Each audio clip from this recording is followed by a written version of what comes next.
Africa கண்டம் 2 உடைய போதுன்னு கிட்டத்தட்ட நீங்க நியூஸ் கேள்விப்பட்டீங்க. எஸ், உண்மைதான். ஆப்பிரிக்கா கண்டம் இன்னும் 10 மில்லியன் வருஷம் கழிச்சு 2 உடைஞ்சிடும். இப்ப நாங்க 7 கண்டங்களா இருக்கிற எங்க உலகத்துல 8வது கண்டமா ஒன்று வந்து. ஹலோ மேட்ஸ், ஹவையோ, எல்லாரும் எப்படி இருக்கீங்க? நல்லா இருக்கீங்களா? இன்னைக்கு நாங்க வித்தியாசமான ஒரு விஷயத்தை பத்தி காய்க்க போறோம். எங்களோட பூமியை பத்தினது என்னன்னா, கிட்டத்தட்ட நீங்க நியூஸ் கேள்விப்பட்டிருப்பீங்க, ஆப்பிரிக்கா கண்டம் 2 உடைஞ்சு கொண்டிருக்கு. கேள்விப்படாட்டி இந்த வீடியோ உங்களுக்கு நல்லா யூஸ்ஃபுல்லா இருக்கு. ஆப்பிரிக்கா கண்டம் ஏன் 2 உடையுன்றத பாக்குறதுக்கு முதல் டெக்டோனிக் பிளேட்ஸ்ன்றா என்னன்னு தெரிஞ்சுக்கொள்ளணும். நீங்க அப்பதான் உங்களுக்கு விளங்க ஏன் ஆப்பிரிக்கா கண்டம் உடையுது. டெக்டோனிக் பிளேட்ஸ் என்று சொல்றது எங்களோட பூமிக்கு அடியில் இருக்கிற கிரஷ்ல இருக்கு. அந்த டெக்டோனிக் பிளேட்ஸ் தான் எங்களோட கண்டங்களை பிரிச்சு வச்சிருக்கு. இந்த டெக்டோனிக் பிளேட்ஸ் வந்து 3 வகையா நகரும். அதுல முதலாவது வகை எதுன்னா டைவர்ஜன் சொல்லுவாங்க. டைவர்ஜன் சொல்றது 2 பிளேட்ஸ் ஒன்றுல இருந்து ஒன்று பிரிஞ்சு போறது.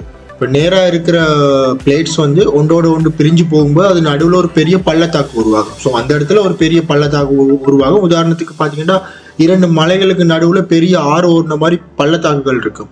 ஸோ இந்த டைவர்ஷனால நடந்தது தான் அந்த பள்ளத்தாக்குகள் உருவானது. 2வது வந்து டிரான்ஸ்ஃபார்ம்னு சொல்லுவாங்க. டிரான்ஸ்ஃபார்ம்னு சொல்ற ஒன்றோட ஒன்று விலகி சென்றது. ஒன்று வந்து லெஃப்ட் போனா இன்னும் வந்து ரைட் போகும். அத மாதிரி தான் ஒன்றோட ஒன்று விலகி போறது. அந்த நிகழ்வு நடக்கும்போது பிரிந்து செல்லும். ஒன்றிலிருந்து ஒன்று வந்து எதிர் திசைகள்ல பிரிந்து செல்லும். அப்ப நடுவுல வந்து மேடு பள்ளங்கள் உருவாகும். 3வதா சொல்றது கன்வர்ஷன் சொல்லி. இது வந்து ஒரு தட்டு இன்னொரு தட்டுக்கு மேல போகும், இல்லாட்டி சொல்லும் இன்னொரு தட்டு கீழே போகும் சொல்லி. ஸோ இந்த இடத்துல தான் புதிய மலைகள், நிலநடுக்கங்கள் உருவாவதற்கான மிகப்பெரிய சாத்தியக்கூறுகள் இந்த இடத்துல தான் இருக்கு. இந்த உலகம் உருவான போது எந்த ஒரு கண்டமே பிரிஞ்சு இல்லை, எல்லாமே ஒண்டா சேர்ந்து பெரிய ஒரு சூப்பர் கான்டினென்டா தான் இருந்தது. ஒன்றோட ஒன்று சேர்ந்து தான் இருந்தது. அதுக்கு பிறகு பிளேட்ஸ் எல்லாம் பெரிய பெரிய பெரிய பெரிய கண்டங்கள் இப்ப இருக்கிற மாதிரி உலகத்தின் தோற்றம் அமைஞ்சிருக்கு. இதுக்கு காரணம் வந்து பூமிக்கு அடியில் இருக்கிறது அந்த பிளேட்ஸ். அந்த பிளேட்ஸ் எங்க இருக்குன்னா பூமியோட கிரஸ்ட்னு சொல்லுவாங்க. பூமிக்கு கீழே நிறைய லேயர்ஸ் இருக்கு. அதுல ஒவ்வொரு லேயர்ஸ்லயும் ஒவ்வொரு விதமான விஷயங்கள் இருக்கு. அதுல ஒரு விஷயம்தான் டெக்டோனிக் பிளேட்ஸ். பூமியை எடுத்துக்கிட்டீங்கன்னா பூமியில இருக்கிற south America and west Africa, இது 2 எடுத்து பாத்தீங்கன்னா 2 கண்டங்களையும் பசில்ல வச்ச மாதிரி கிட்டத்தட்ட 2மே ஒட்டி 2மே ஒண்டா இருந்ததுக்கான அடையாளங்கள் இருக்கு. 2மே திருப்பி மற்ற பக்கம் வச்சிங்கன்னா 2மே ஒட்டுப்படும். அந்த அளவுக்கு ஃபிட்டா 2மே பசில் மாதிரி அமைஞ்சிருக்கு. அடுத்ததா பாத்தீங்கன்னா யூரோப் அண்ட் ஏசியா 2மே ஒண்டா இருந்ததுக்கான அடையாளங்கள் இருக்கு. South America and west Africa, Asia, Europe, Australia எல்லாமே ஒண்டா தான் இருந்ததுக்கு. அதுக்கான அடையாளங்களை நீங்க மேப்பில் எடுத்து பாத்தீங்கன்னா பசில் மாதிரி ஒன்றோட ஒன்று ஜாயின் பண்ணீங்கன்னா எல்லாமே ஒட்டுப்படும். இந்த சூப்பர் கான்டினென்ட்க்கு முந்தி எல்லாருமே பேர் சொன்னது பேஞ்சியான்னு தான் சொல்லுவாங்க. ஸோ இந்த பேஞ்சியா தான் எல்லா கண்டங்களையுமே ஒன்றா இணைச்சு வச்சிருந்த ஒரு எரா.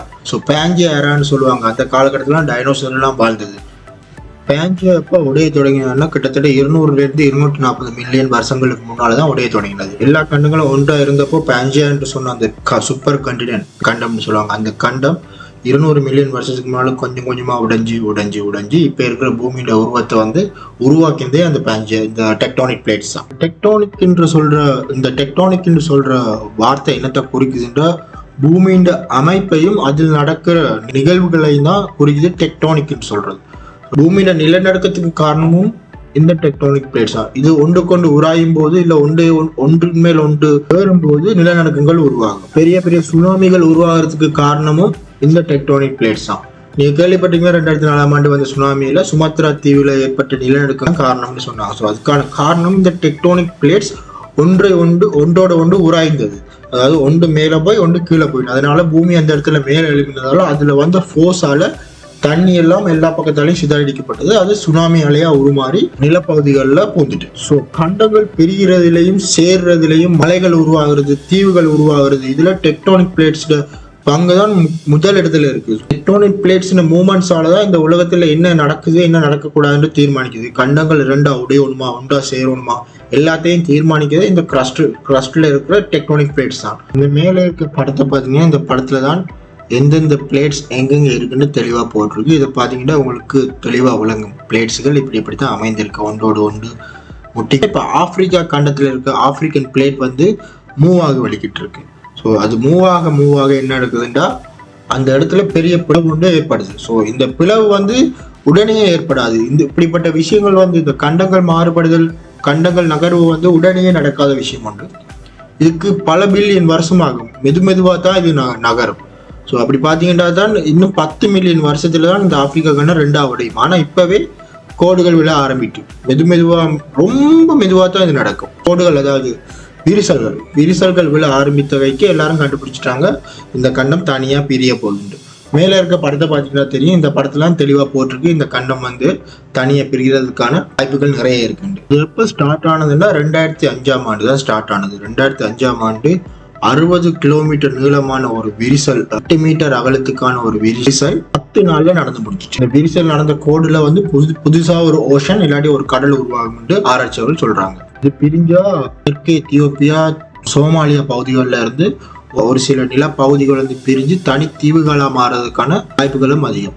அந்த தீவுகள் என்ன நடக்கும்னா, அந்த தீவுகள் இந்தியாவை நோக்கி நகரும். இந்திய பெருங்கடல்ல தான் இந்த நிகழ்வு நடக்குது. ஸோ அந்த இடத்துல உடைஞ்ச தீவுகள் என்ன செய்யும்னா மெதுவா நகர ஆரம்பிக்கும் இந்தியாவை நோக்கி. விஞ்ஞானிகள் சொல்றாங்க, இதை நாங்க தெளிவா புரிஞ்சுக்கொண்டா, இந்த கண்டினென்டல் ட்ரிஃப்ட் எப்படி நடக்குது, அதாவது கண்டங்கள் பிரிதல் எப்படி நடக்குன்றதை தெளிவா தெரிஞ்சுக்கொண்டா உங்களுக்கு ஏன் பூகம்பம் வருது, ஏன் எரிமலை வெடிக்குது, ஏன் சுனாமி வருதுன்றெல்லாம் ஈஸியா புரிந்து கொள்ள முடியும்னு சொல்லி அவங்க ஒரு கணிப்பை சொல்லியிருக்காங்க. ஸோ இந்த விஷயம் கடலுக்கு அடியில நடக்கிறதால யாருக்குமே பெருசா மேல இருக்கிறவங்களுக்கு தெரியாது. மெதுவா நகர ஒரு பெரிய வெடிப்பு ஏற்படும் போதுதான் எல்லாருக்கும் தெரிய வரும். அந்த பெரிய வெடிப்பின் போது பெரிய ஒரு அழிவும் வரும். ஒரு சுனாமி வரலாம், அந்த இடத்துல இருக்கிற மக்கள், அந்த இடத்துல இருக்கிற வீடுகள் இல்லாட்டி ஏதாவது பெரிய நிலப்பரப்புகள், தோட்டங்கள் எல்லாம் உள்ளுக்கு போகலாம். இப்படிப்பட்ட பெரிய அபாயங்களும் ஏற்படும். டைனோசர் வாழ்ந்த காலத்துல தான் இந்த கண்டினென்டல் ட்ரிஃப்டும் நடந்தது. அப்படி நடக்க சவுத் அமெரிக்கா, நார்த் அமெரிக்கால கொஞ்சம் டைனோசர், ஒரு வகையான டைனோசர்ஸ், இந்த ஏசியா, யூரோப், ஆப்பிரிக்கா, ஆஸ்திரேலியால எல்லாம் வகையான டைனோசர்ஸ் எல்லாம் வந்து பிரிஞ்சு வாழ்ந்தது. நீங்க படிமங்கள் எடுத்து பார்த்தீங்கன்னா ஏசியாவில் இருக்கிற டைனோசருக்கும் சவுத் அமெரிக்காவில் இருக்கிற டைனோசருக்கும் கிட்டத்தட்ட கனெக்ஷன் இருக்கு. அதே மாதிரி தான் நீங்க எங்களோட குமரி கண்டம் என்று சொல்லி பார்த்தீங்கன்னா தெரியும். குமரி கண்டம் இன்னும் கடலுக்கு அடியில தான் இருக்கு. ஆனா அது ஒரு கண்டம், பெரிய ஒரு கண்டம். அந்த இந்தியன் ஓஷன்ல இருக்கிற பிளேட்ஸ்ல இருந்த கண்டம் இப்ப கடலுக்கு அடியில இருக்கு. டெக்டோனிக் பிளேட்ஸ் மாற்றங்களால நடந்த விஷயம் தான் அந்த கண்டம் உள்ள போறதுக்கான காரணம். இமயமலையும் அப்படிதான் உருவானது. ஓகே வியூவர்ஸ், உங்களுக்கு இந்த வீடியோ பிடிச்சிருந்தா மறக்காம கமெண்ட் பண்ணுங்க, லைக் பண்ணுங்க, மறக்காம சப்ஸ்கிரைப் பண்ணுங்க. உங்களோட சப்ஸ்கிரைப், லைக் அண்ட் கமெண்ட்ஸால தான் எங்களுக்கு மேலும் மோட்டிவேஷனாக இருக்கு இன்னும் புது வீடியோ போட. நன்றி.